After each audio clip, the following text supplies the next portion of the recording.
Colonel Malinaw, Lieutenant Colonel Orapa,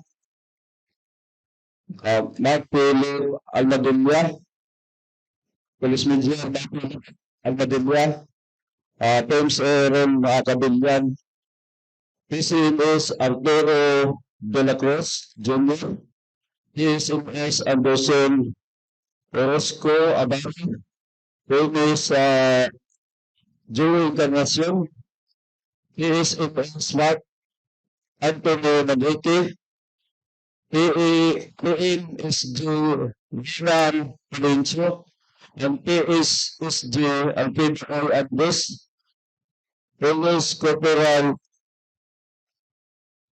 Angel Joseph Martin. Sir, bukod dyan sa mga nabanggit mo na police colonel, meron rin ba na sangkot na regional director o may rango one-star general? Yes, pero retired na siya, si General Esteban. Kay Sir Kalinisan po. Thank you. Sir, ano po ang susunod na proseso ng NAPOLCOM ngayong pinanumpaan na ni alias Toto yung kanyang affidavit?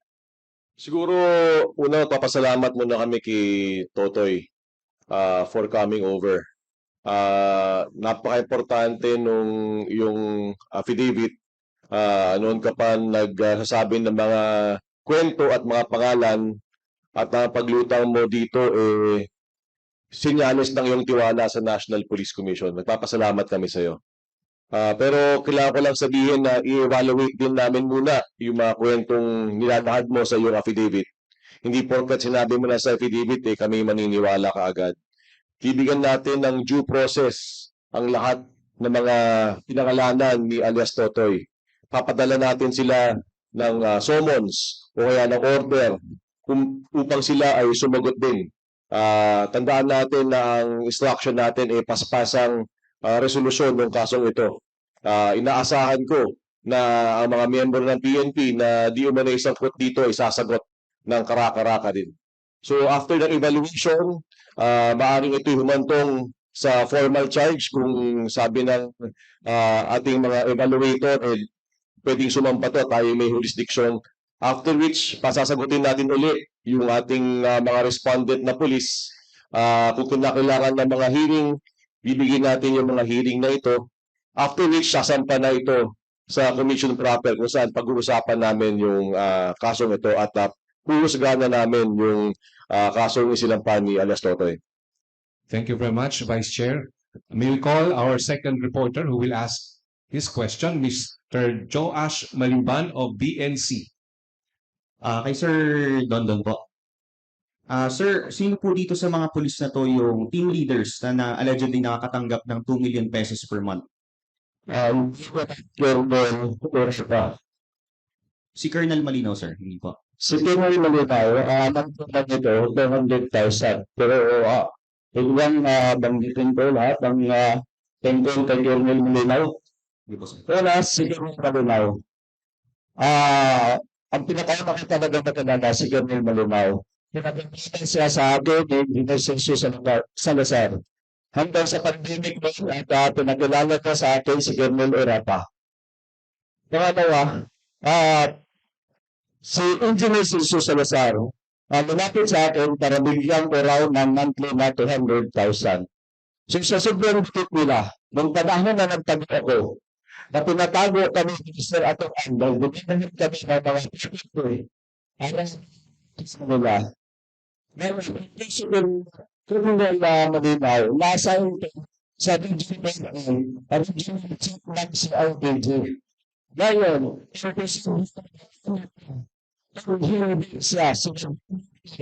Mr. Atong at may Edwin Salazar, yung pinagtagulan natin.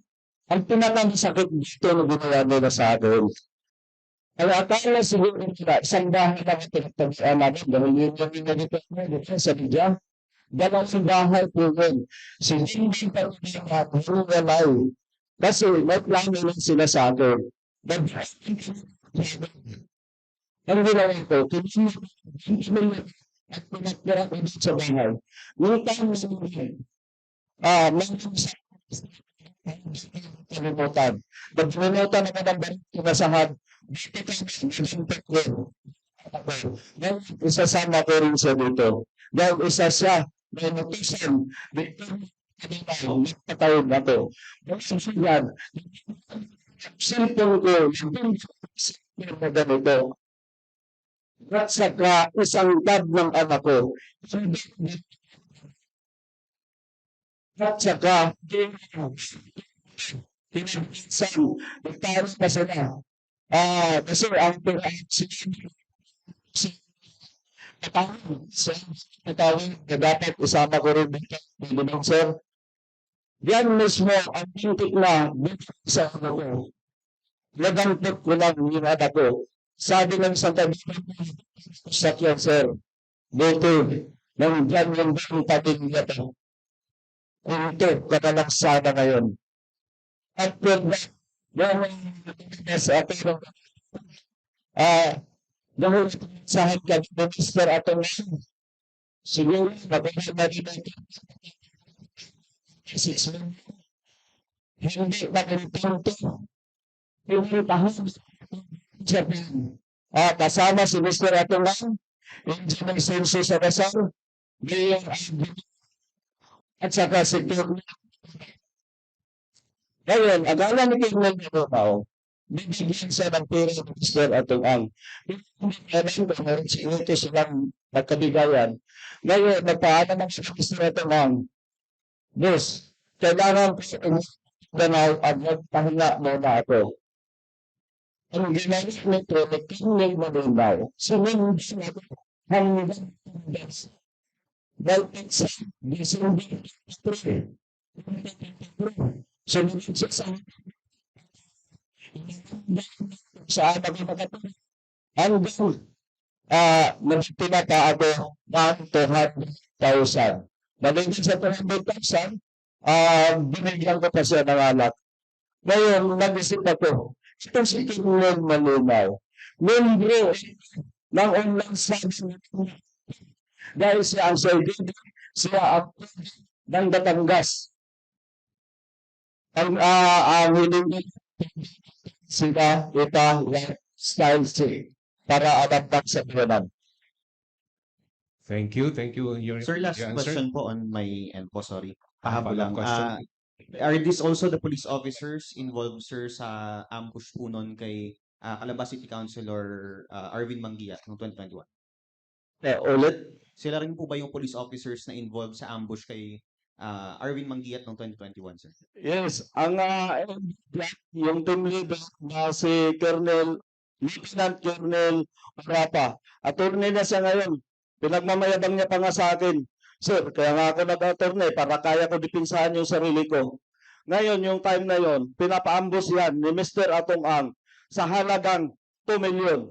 Dahil ang akala ni Mr. Atong Ang, ito si Arvin Manguiat, siya ang pinanser ng Manchuchupi. Ngayon, minisyonan na pinapambos. Kinabukasan, parang gusto na manghingi yung mga dumali kay Manguiat. Sabi ko kay Mr. Atungang, bakit ko bigyan ng 2 million yan? Hindi naman namatay si Arvin Manguiat. Thank you, sir. Thank you. Our next to ask our question is Miss Third Ann Malonzo of Sunstar. Miss. Sir, good morning po. Ay, good afternoon. Kay Vice Chair muna. Sir, mga gaano katagal kaya bago ma-resolve itong complaint na final nila today? Bago dumating si alias Totoy sa kasaysayan Pilipinas, bago siya nag-file ng kaso dito, napansin natin na totoo lang, medyo matagal na mga kaso na napon. Totoo lang. Pero nung pagsampa natin bilang bago may pinag-napon ko, ang nating order, dapat lahat ng kaso tapos ng 60 days. Pakalawa natin ng order ay lahat ng kasong pending tapos by December 2025. So, base doon sa una natin sinabi na ang lahat ng kaso na bagong darating 60 days. Yung kaso ni Mr. Patidongan, i-resolve natin ng 60 days. Kung magkasala lang kami, lumagpas kami ng korte, 60, 70, pero 60 days ka. Hindi na siguro masama kung 70, 80 days. Pero we're targeting 60 days from the filing of the complaint today until the release of the decision. 60 days we have. Kay Mr. Patidongan, sir, kanina pinangalanan niyo po si retired General Estomo. Pwede niyo bang ilahad, sir, ano yung partisipasyon niya doon sa anong involvement niya dito sa kaso na ito at kung magkano po ang tinatanggap niya monthly, sir? Si General Estomo, siya ay membro ng ALPA. Na labas yung pangalan niya, pero ang nakalagay doon, yung mayor na si Bernie Tacoy, yun ang lantad na pangalan. Ngayon, yan si General Estomo. Isa yan na nag-udyo kay Mr. Atungang na boss, patayin mo na si Lindong Patidongan para matapos na yung problema mo na yan. Pero wala siya tinatanggap na monthly, sir. May monthly yan sila. Pag sinabing impa, kasama siya sa hatian na tag 70 million. Pero tatlo yan sa mga siguro hati-hati sila sa 70 million a month. Thank you. Our next to ask question is Mr. Emil Sumangil of JA Public Affairs. Magandang hapon po. Vice Chairman, sir. Good afternoon.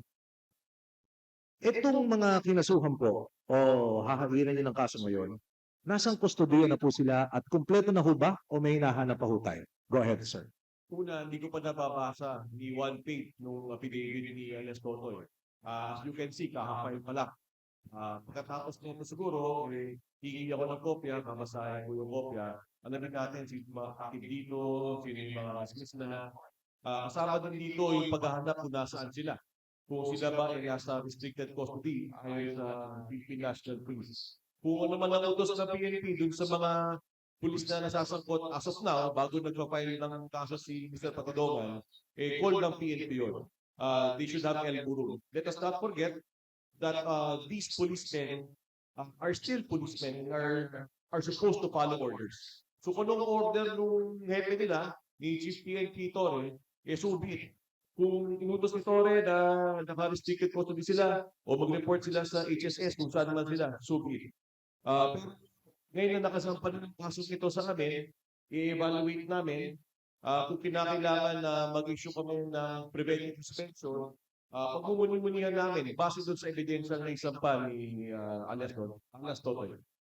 Mr. Patidongan, sir. For the record lamang ho, ano ho ang pagkakasala o responsibilidad nitong mga pulis na ito na inyong mga reklamo dito sa NAPOLCOM? For the record lang po at para sa sound on tape mamaya. Go ahead, sir. Itong mga polis na to, sila ang kumukuha ng mga missing sa bumero galing sa PAR. Sila ang nagdadala doon sa paalit. Marami yan sila, Kole. Hindi ko lang mapangalanan dahil kilala ko naman yan sila sa mukha. Dahil yung binigay sa akin, medyo kulang to. Last na lang. Vice Chairman, matutukoy na po ba natin kung anong klaseng kaso po ang isasampalaban dito sa mga polis? Doon binanggit niyo po na hindi niyo pa nababasa yung affidavit, sir. Huli na po ito. Hindi ko pa nababasa sa huli ko. Pero doon yung nakalagay sa affidavit. Ang most likely na kaso ay grave misconduct conduct unbecoming of a police officer. Ang penalties doon, ang pinakamababa ay suspension, ang gitnang penalty ay demotion, ang pinakamabigat na penalty doon ay dismissal and transfer. Thank you, Vice Chairman. Thank you, Mr. Patidongan. Thank you, Mr. Emil Sumangil. Call now Mr. Alan Agatos, DCLOB. Kay Patidongan, so binabanggit nyo kanina, 12, no? Pero sa pagkakaalam nyo, ilan ba lahat ang mga pulis na involved dito na hindi nyo pa nasasampahan na reklamo? At gaano karami pa ito na pwede yung ireklamo? 12 lang yung active. Yung iba nito, retired at saka dismiss. Yun yung sila ni Mike Laperia. Naiwan ko lang yung lista ko, pero mayroong isang yung kapatid ni Art de la Cruz. Dismiss ko yun. Parang tatlo yung dismiss dyan. Art de la Cruz, yung police. Tapos yung kasama na yung kapatid niya. Dismiss dito. Doon sa binabanggit nyo na 12 na active, yung hindi na mga active, kung kabuuan ilan lahat to na mga active at hindi na aktibo ng mga polis. Hindi ako nagkakamali, nasa 30 to. Kulang-kulang 30. Pwede nyo ba mabanggit sa amin kung saan ang assignment, anong particular na opisina ng PNP naka-assign itong mga 30 pulis na to na mga active at mga dating active? Dati kasi ito mga to, Eastern ng Laguna. Pinamunuan ni Lieutenant Colonel Orapa.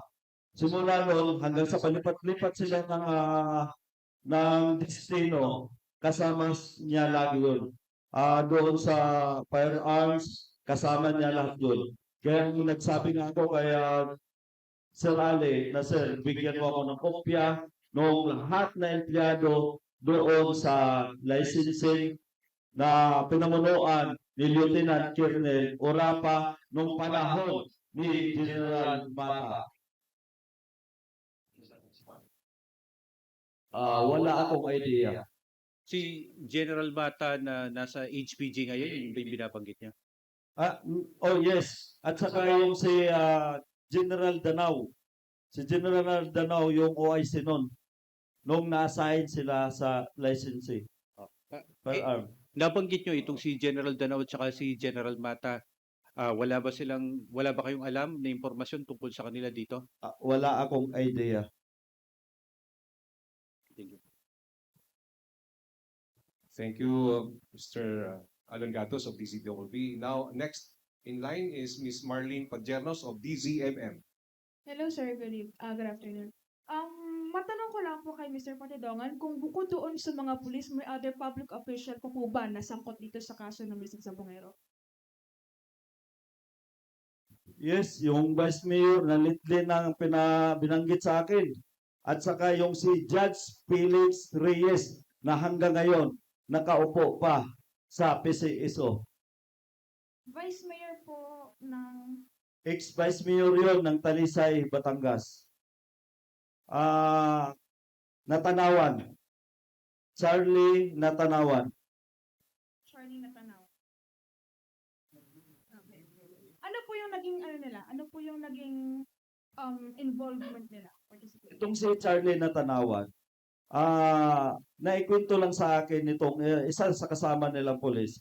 Siya ang tumatanggap ng mga tao kung saan dinadala kung paano katayin. Okay. Thank you. Our next, Si Judge Felix Reyes po. mayroong pa-follow up. Sige. Ito si Judge Felix Reyes. Siya yung tagalakad ng lahat ng kaso namin sa missing sa Bungero na inutusan ni Mr. Atong Ang. Kay attorney po, kay Commissioner Carnisan, ngayon po meron ng affidavit from Mr. Patidongan and other complainants po. Saan na po direksyon ng investigation natin? Nabanggit ko na nakaraan ang talpakan dito na sa NAPOLCOM. Ano po ang magiging susunod na po? So, of course, babasahin namin at i-evaluate ang complaint ni Mr. Patidongan at yung lahat ng nasa kasama natin sa likod. I think yung mga pamilya ng mga biktima yung mga yan. Babasahin natin lahat muna ng affidavit nila. Wala pa ako nababasa ng isang pahina ng affidavit na kahit na sino. So, from there, it will be brought to an evaluation stage. After evaluate yan ng ating IMIS, Inspection, Monitoring, and Investigation Service, magre-recommenda sila kung ito yung formal charge o kaya kakasuhan na. After nating kasuhan, kung dapat ng kasuhan, papasagutin uli yung mga respondents. So, papasagutin na bago mag-file ng formal charge, papasagutin din after ng formal charge. 2 beses sila sasagot. After which, magkapatawag ng mga hearing. After ng hearing, kung kinakailangan pa mag-position paper, gagawa pa ng position paper. After noon, ito ay sasalang na sa Commission and Bank kung saan ito ay pag-uusapan ng puspusan na kung saan dun magkakaroon ng hatol ang National Police Commission. Pero if I may, while all of this is ongoing, tuloy pa rin ang investigasyon ng National Police Commission. So any and all information from all sources, kung merong pang tao dito na may alam o susi pa sa pagkakalutas ng lahat ng di umano'y pagkakawala o kaya pagkakamatay di umano ng mga ilang sabungero dito, maaari po kayong lumapit sa National Police Commission. I think meron pa yata isa yung dating councilor ng Laguna. Kung siya yung mag-file dito, tatanggapin din namin ang kanyang complete affidavit. Thank you, sir. We call on Mr. Jeff Caparas of ABS-CBN. Hi sir, good afternoon. Sir, kay Julie Patidongan, for bago ang lahat, Sir Julie, i-blur ka ba namin mamaya pag-broadcast? I think this is the question for everyone. May naka-live naman yung Napolcom. Are we gonna blur you or bear it all? Hindi kailangan. Kanina nyo pa ako kinuhaan ng Yun nga. video. Para lang Ngayon, po clear. i-blurt mo na. Sir, para lang clear. Kasi even though na ganyan, para mamaya sa TV Patrol, malinaw. Tingin mo, hindi naka-live yan? Hindi po kami naka-live, sir. Yung some of us hindi naka-live. For those na hindi naka-live, just to seek your permission, sir. Sige, okay lang. Depende Okay na. kung anong gusto mo.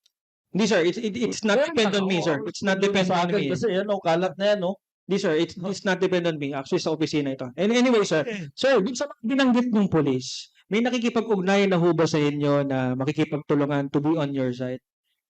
Sa ngayon, hindi naman nila alam yung kontak ko. Okay. Pero may mga tao, mayroong nagpaparating na. Hmm. Kapag nag-ipon-ipon na yan sila doon sa Camp Crame, baka karamihan yan, babaliktad na. At tatakot yan na mataob yung kaldero nila. Oo. Okay. Sir, si General Estomo, have you met him? Nagkita ba kayo face to face? Yes, Yes, sir. yes. And paano po nakarating sa inyo na he's the one instructed to kill you kay Mr. Atong? Alam mo ito si Mr. Atong Ang. Chismoso rin kasi to. Hmm. Totoo.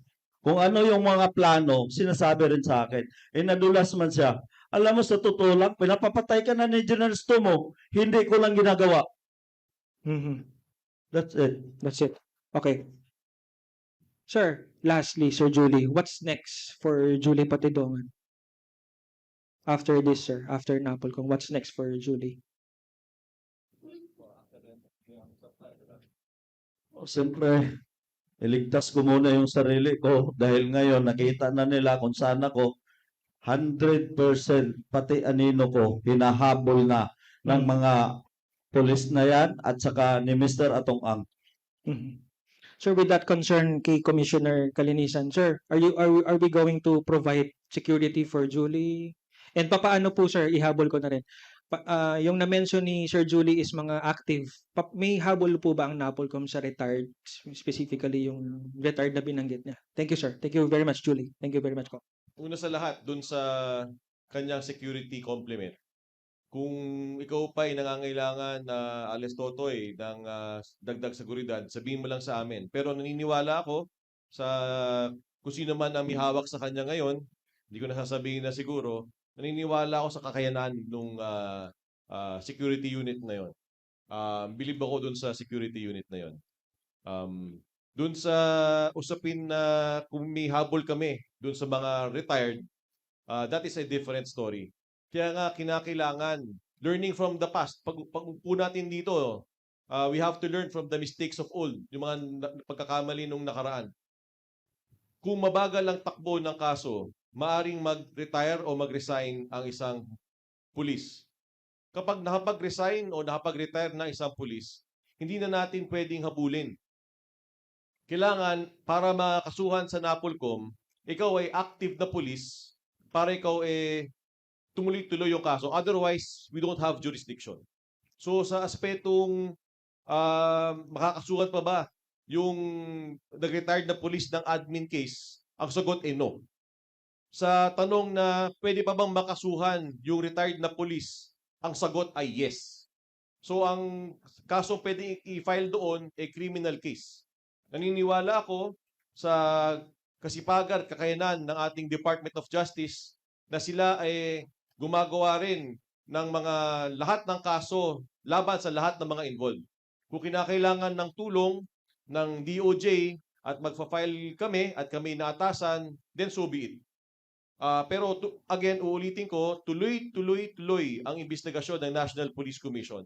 Kung merong butas at merong hindi na pa nafa-filean ng kaso ng DOJ, ng PNP o kaya ng NBI o other law enforcement agencies, hindi magdadalawang isip ang National Police Commission na mag-file din ng criminal cases.